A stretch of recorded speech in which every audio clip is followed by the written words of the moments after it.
I don't know how well you're gonna make all this out, but I'd like to show you a little bit.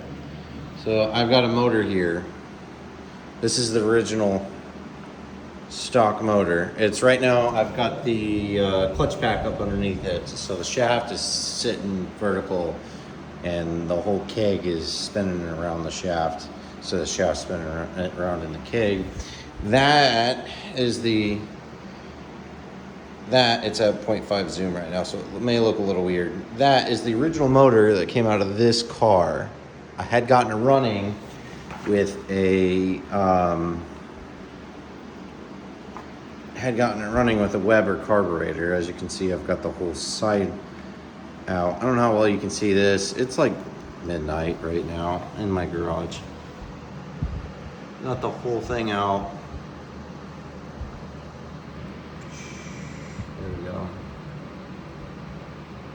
And that's pretty much the only teardown that I've done is that, and whatever I had to do to take it off of the transmission. And the distributor got pulled off. But it's still got the oil line there up to the beehive. Some of the water lines have been taken off. Sorry about framing. It's not actually buttoned up. That is actually the cooler line, or the oil, or the water, excuse me. It's actually the coolant line coming off of the back of the block. It's supposed to go to up and around and into the heater. So, yeah. That is gonna have to get drilled and tapped for the line. Anyways, I would like to take this off because there's a bunch of dirt behind there and I'd just like to clean it up, and I know it's just those 4 bolts. And then I would like to take these bolts off here so that way it lays flat and it doesn't necessarily drag about out there. And you get those bolts off and you should be able to get the pickup off of it and maybe the regulator, I don't know what to look. But I need to tear this apart because it popped a coolant seal. So I'm gonna try to video this the best I can. For right now, this video, all I'm gonna do is try to go over an 83 book, this is an 84 motors, but it should be fairly close enough that I could go 79 through 85. There's a Haynes manual. 460. What year is this?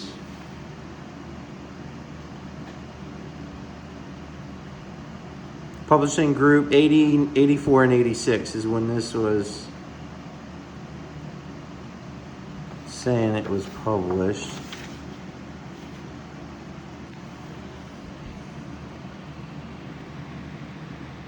I just got it on high definition right now. I'm trying to save my space and whatnot, because, okay, engine.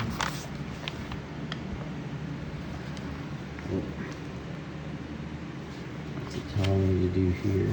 Disconnecting rubber air pipes. Pulling the engine here. Lift the engine slightly and check for any obstructions. After the engine is clear of the clutch shaft, it can be lifted clear of the engine compartment. This support section and air conditioning matrix, if equipped, should be removed for extra forward room. The longer engine transmission assembly will require manipulation of the hoist to remove.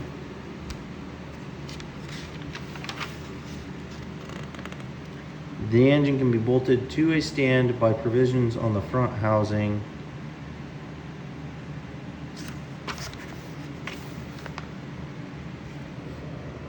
It says the engine can be bolted to a stand by provisions on the front housing. One bolt into the rear housing can be used for initial support. For greater accessibility to the engine, an adjustable engine stand may be used. I took the air conditioner system out of this because I'm stripping everything out of it. The oil filter and pedestal can be used as a unit after removing the 2 attached nuts. Except this has a beehive, so this is a little different. Whoa, spin me right round, baby.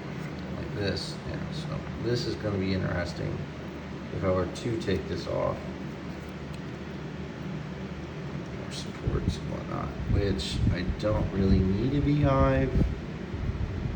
And that's because I've got one oil cooler.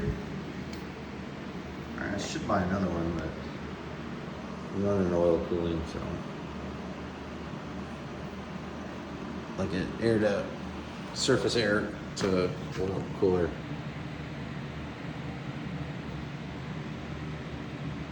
The long pivot bolt and similar strap bolt securing the alternator to the engine. And then the air pump has also had a long pivot bolt and strap bolt which needs to be removed. The emission system solenoids being removed at the top of the engine as complete unit, which is a rat's nest. The thermal reactor air pipe being removed. The carburetor and intake manifold can be removed as an assembly, which that's already done. 4 nuts secure the thermal reactor to this engine, which is basically the exhaust manifold, essentially. It says, note that there are 2 small pipes inside the thermal reactor. Their position should not be changed. 4 attached nuts secure the engine mount. After making the necessary indicator marks, the distributor lock nut can be removed, followed by the distributor, which that's all adjustable. Like, that's easy to set up.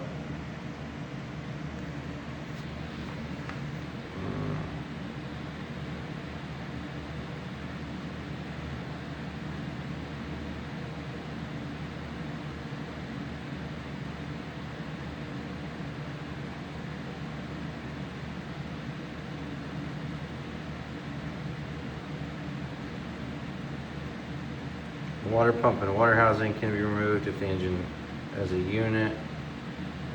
Removing the oil metering pump assembly. After removing the securing bolts, care is required when breaking the sealant bond for the oil pan. The oil pan is then lifted away. Here you go, 2 bolts secure the oil pickup tube to the engine housing. The eccentric shaft pulley is then removed. A rubber mallet may be required to break the seal between the front cover and the engine. Slide the distributor drive gear off the eccentric shaft.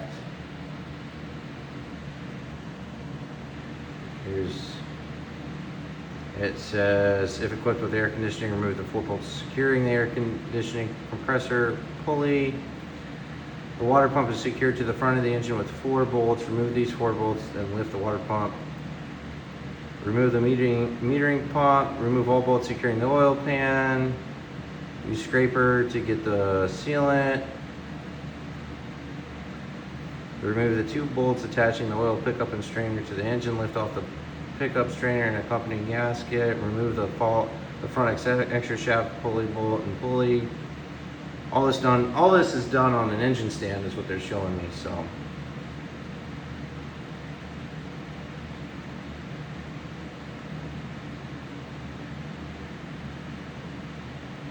Before removing the oil pump assembly, check the tension of the oil pump chain. Make sure the chain's not too much flexure. See how much flexure they're saying is good. If the oil pump assembly drive chain can be removed together with 2 shafts, so you don't have to take the chain apart to get it, is what they're showing. It says showing the position of the balance weight, thrust washer and roller bearing on the eccentric shaft. The large lock nut and washer securing the flywheel. A puller is used to remove the flywheel from the engine. I've never had a problem with pulling a flywheel off of the eccentric shaft with a mallet. You just bop it and it comes right off. But I've had problems with the front eccentric shaft bolts, like the main bolt, the big one. Large lock nut and washer securing the flywheel, the puller.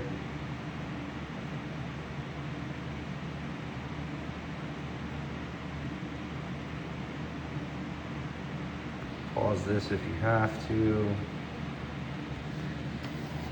Be careful not to drop the counterweight. Engine disassembly. Remove the 18 tension bolts securing the rear housing. It is important that these bolts will be loosened a little at a time in the sequence illustrated in the photo. Oh, there's the photo.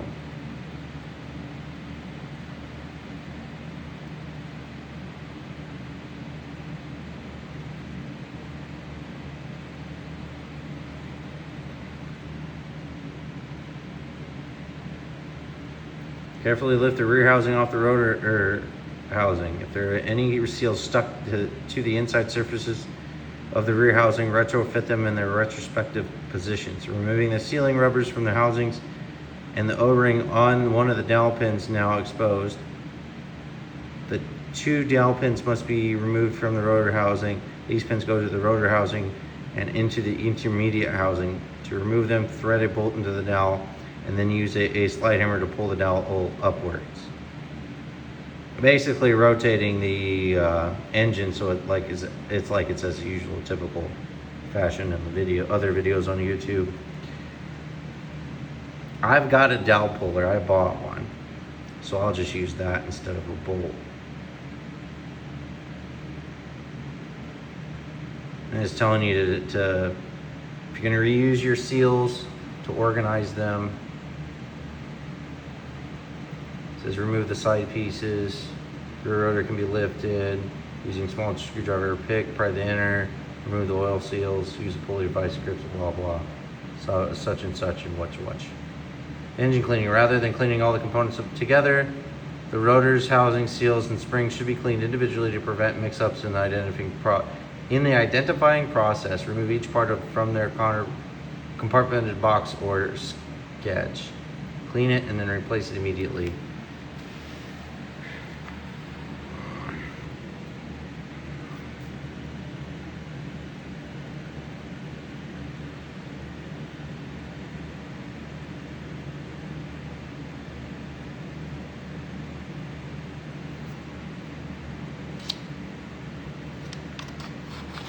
Basically, this pop coolant seals start to burning really bad coolant, so I've got to take it apart and rebuild it.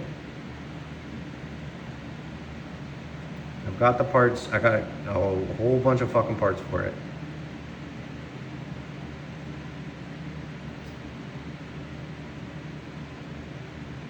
Checking it for warpage.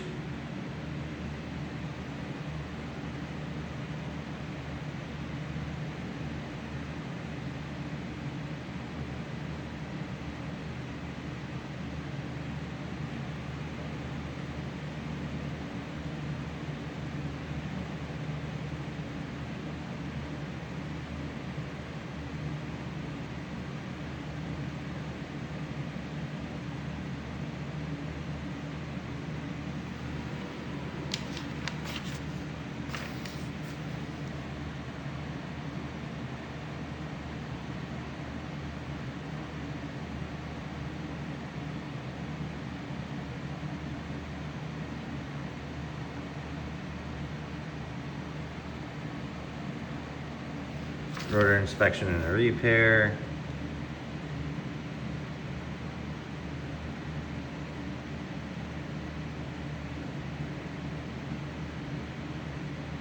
It says replace if necessary. Check the gear teeth to arrive at a clearance between the side housing and the rotor.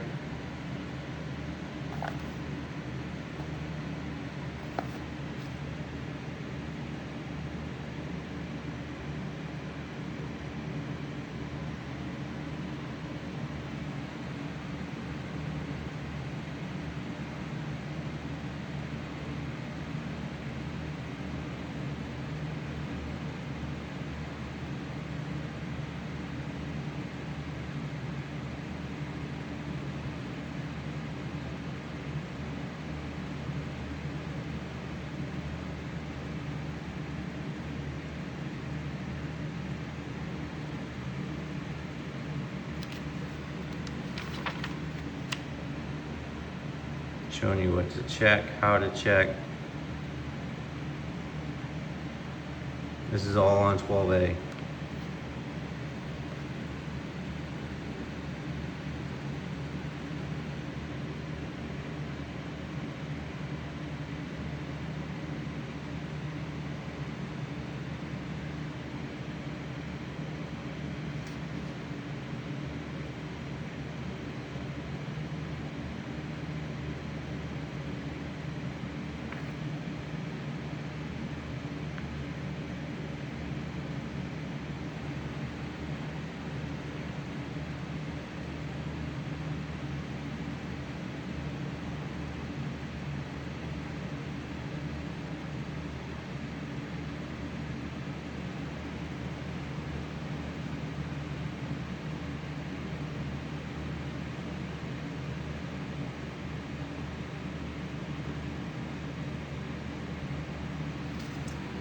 Anyways,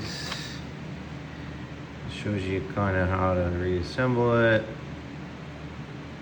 Installing the oil seal assembly. Pressing new oil cylinder with used oil seal. Shows you a trick how to do it basically. Pressing new oil seal assembly into rotor with used oil seal. I haven't been able to talk right lately, I don't know why.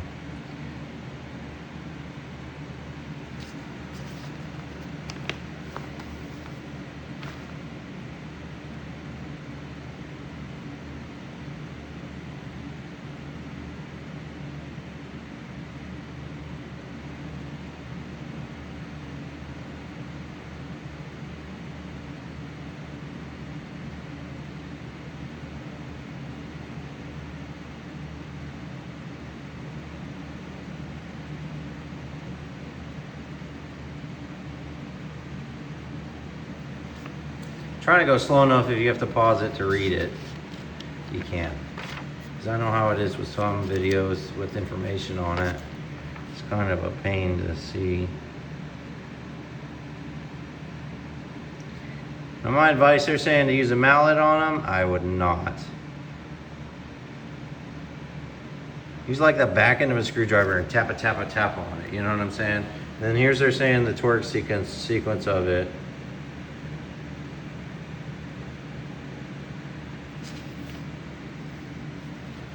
Anyways, let's try to make this a little quicker here.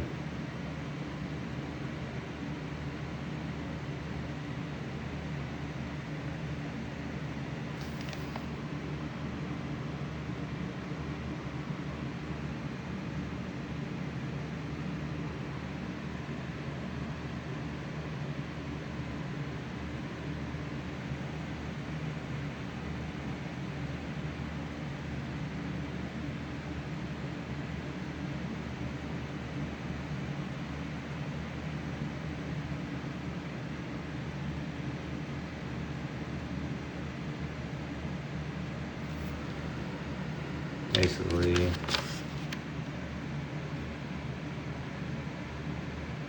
showing you how they all go together, how you're supposed to check in play movement.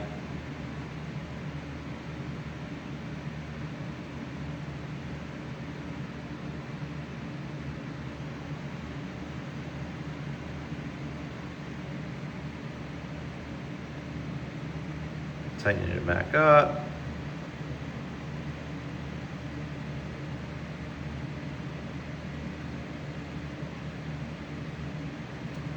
Supposedly torque sequence on the water pump. Let's see if I can get it to focus. There you go. 1, 2, 3, 4. Kind of, you know.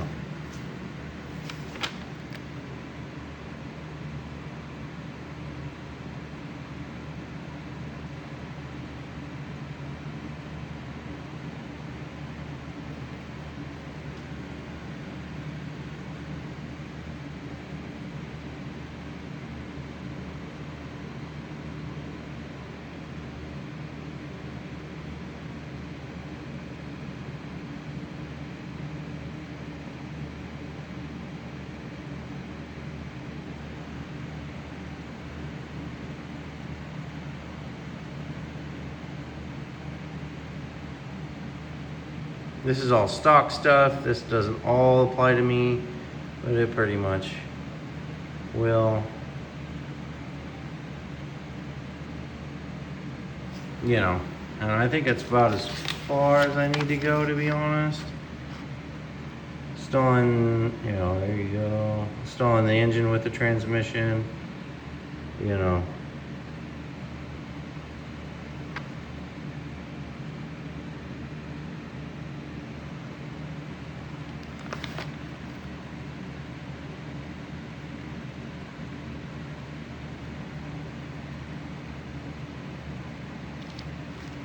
There's that oil, aftermarket oil pressure gauge. Just to check to make sure it makes oil.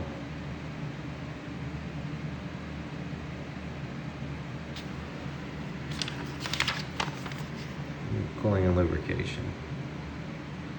But anyways, I've got this motor out of this car, and I gotta tear it apart. It's dirty as all hell, and I just moved to my new post. As you can see, you know, I got shit everywhere, and this time I created kind of a spill zone here for my attached garage. I laid down, you know, 2 layer tarps here, 1 tarp over there. My toolbox is over in that corner. Just trying to, and I've got enough space here. I'm gonna just literally lay everything out the best I can.